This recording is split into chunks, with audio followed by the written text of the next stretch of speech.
everyone, Jared here, and there's just no denying that the Nexus 6 is a beast of a phone, but not just because of the obvious size of it, but also because of what's on the inside, which I'll get to in just a minute. So aesthetically speaking, though this is purely subjective, I think it goes without saying that the Nexus 6 is certainly a step up from last year's Nexus 5, and instead of Motorola doing what LG did last year by basically creating an LG G2, wrapped in a Nexus 5 body and then slapping the Nexus name on it, Motorola took the new 2014 Moto X, clicked copy and paste, and then changed the size from 10 to like 16. Now you're probably all aware that this is a seriously huge phone. I mean, it's not the first device to be fitted with a 6-inch display, but it's the first one I've ever owned, and it's nothing short of massive, but it's a sexy massive. Now luckily both the power and volume rocker are located pretty close to the center, which makes it really easy when you just want to do really simple tasks like check the time or whatever, but I do feel sorry for the left-handers out there because it might make for a bit of an awkward reach with your fingertips. Now the whole thing feels really sturdy in the hand thanks to the metal band and the metal buttons, and that power button, oh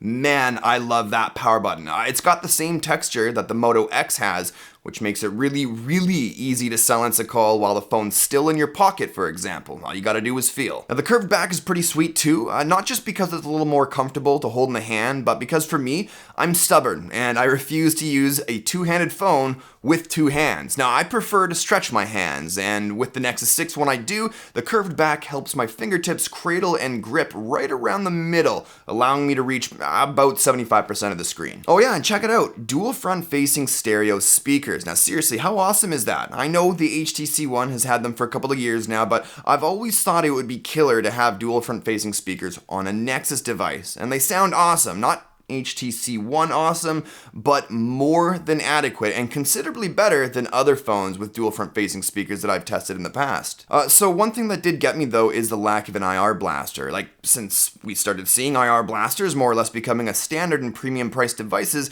I kind of assumed that it was a safe bet that the Nexus 6 would have come with one, especially with the amount of people, tech heads or not, who actually take advantage of and use them on a daily basis, like myself for example. So when it comes to bells and whistles, more specifically useful ones, I'd be lying if I said I wasn't a little bit disappointed. But that's okay, because one bell or whistle, pick your poison, that it does come with is a 13 megapixel camera with optical image stabilization, otherwise known as OIS. Now, with the new Moto X, which I recently reviewed, and I'll leave a link for that in the description below, has the same camera sensor as the Nexus 6, but doesn't have OIS. And let me tell you guys, for a guy who has shaky hands when taking pictures with anything weighing less than a full-size DSLR camera, OIS is a godsend for not only just a quick shot here and there, but also in low lighting where exposure times get lowered to allow more light in, requiring a hand as steady as a surgeon's. Now, as far as image quality is concerned, well, let's put it this way. If any of you've watched my Samsung Galaxy Note 4 review, which I'll have a link for that too down in the description below,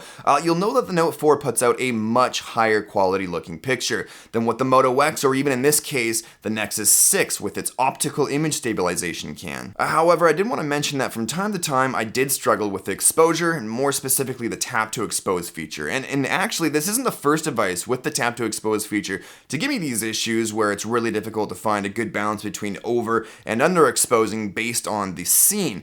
And sometimes when I find the right exposure, it's not focusing on the object I want in focus, creating some frustration. But that's not to say that the Nexus 6 puts out a poor quality image. In fact, quite the contrary. And even more so when you look at what the Nexus 5 was able to produce.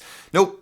I think the Nexus 6 puts out more than adequate quality images, and because it's running stock Android, it comes with the Google Camera app, which is wonderfully simplistic to use. But of course, if you wanted some more control over exposure and potentially even better quality images, you can always experiment and download different camera apps from the Play Store, which there are plenty of. Okay, so let's get into that gigantor 6-inch display with a resolution of 1440 by 2560 and a PPI of 493, which all adds up to some quad HD goodness, otherwise known as 2K. And although because it's an AMOLED panel and people have been reporting theirs suffering from screen burn-in, I actually haven't experienced that at all myself. And much like the Note 4, colors look awesome with both contrast and saturation levels actually looking fairly accurate, producing some pretty awesome imagery when looking at photos and even video. But you might notice some clipping during video in darker scenes, which is actually pretty normal for AMOLED displays. And holy smokes, is text sharp and crispy, which is expected considering the resolution and pixel density. Now, I've heard and read that some folks think that its lowest dimness setting isn't dim enough and that its highest brightness setting isn't high enough. And well, while I agree that it might not go dim enough, at least for my eyes, I think its highest brightness is more than adequate and actually performs pretty decently in direct daylight. Okay, so it's got a good camera, it has a crazy display, but what about battery life? Well, for a 3220 milliamp hour battery with my heavy use test, from 100 to 14%, I got 3 hours and 24 minutes of screen on time, which is actually pretty much on par with my Samsung Galaxy Note 4 heavy usage test. Now, there's a couple of things you need to take into consideration though. That's a heavy usage test, which I like to do to give me a worst case scenario. Most people won't use their phones like that on a regular, average daily basis. Also, that battery is pushing a 2K display, not to mention a huge 6-inch 2K display. So that takes a toll, but with that, on average, with normal usage and maybe an hour or two of screen on time, I can get about a day and a half of battery life easily. So when it comes to battery life, I'm not disappointed at all. And let's not forget about the turbocharging, which will charge your phone from 15 to 100% in less than an hour and a half, whether your phone's turned on or off, as I demonstrated in my Note 4 review. Now, performance-wise, well, to start with, it's running the latest version of Android 5.0 Lollipop, and with each Android version update comes better performance, and Android 5.0 is fast, like not just on the Nexus 6, but also on other Nexus devices that's received the update as well.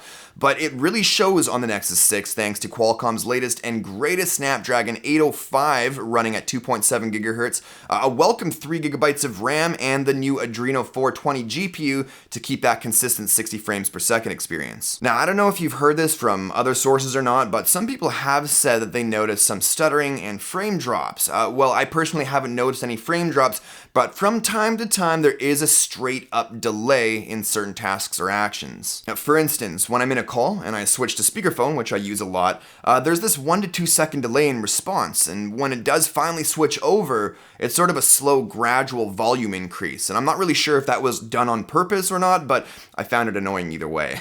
I also noticed it when I was flying through the recent tasks menu. So like, you know when you're using and bouncing between two apps and you know where they're located in the recent tasks menu, kind of like second nature, and so your fingers can move really, really fast. Well, when I do that on the Nexus 6, like if I'm trying to copy and paste a password from my password keeper app to a text field and say like my Spotify account login field, for instance, it hangs when switching between the apps, which can get really annoying over time and actually kind of disappointed me because I assumed that with the latest version of Android paired with Qualcomm's latest CPU, I'd never see that happen ever again. But that's not to say that it happens all the time. In fact, I'd even go as far as saying that it's rare when it does happen. But the point is that it does happen, though that's nothing I haven't experienced on other phones in the past. But really though, overall and generally speaking, I think it's safe to claim that the Nexus 6 has great performance in every aspect. And you know, I'd have to say that Android 5.0 is really the main reason someone might want to get this phone, because if you're simply in the market for a bigger phone with a bigger display, for the price, I'd say the Note 4 would probably be more worth your money. But if you're an Android purist, or maybe even someone that needs a bigger phone but doesn't want to deal with a slightly more convoluted user experience, a simplistically functional stock Android experience is definitely what the doctor ordered. And if you fall in that last category, man, let me tell you what you can look forward to. An awesome, super sharp display with awesome colors and great outdoor visibility, a camera with optical image stabilization, which makes picture taking and video recording so much easier and less frustrating, a more than sufficient battery which can be turbocharged from empty to full in less than an hour and a half, the latest version of Android, which has some really awesome new features and gives you this ease of use feeling that you won't find in any other phone that doesn't have a fruit logo on it, and the build quality is arguably the best Google and Motorola have ever produced. Whew, that was a lot, but that's it for this one. Now, like I mentioned earlier, I'll leave links to my reviews of the other two phones I mentioned in this video in the description just below the like button, so you can check those out if you wanted to. And if you're new to my channel, you can always subscribe to stay up to date on all of my future videos. But, as always, thanks so much for watching, and I'll talk to you all in the next one. Cheers. This video is sponsored by UnlockThatPhone.com. Unlock any phone, any carrier, worldwide. Visit UnlockThatPhone.com for more information.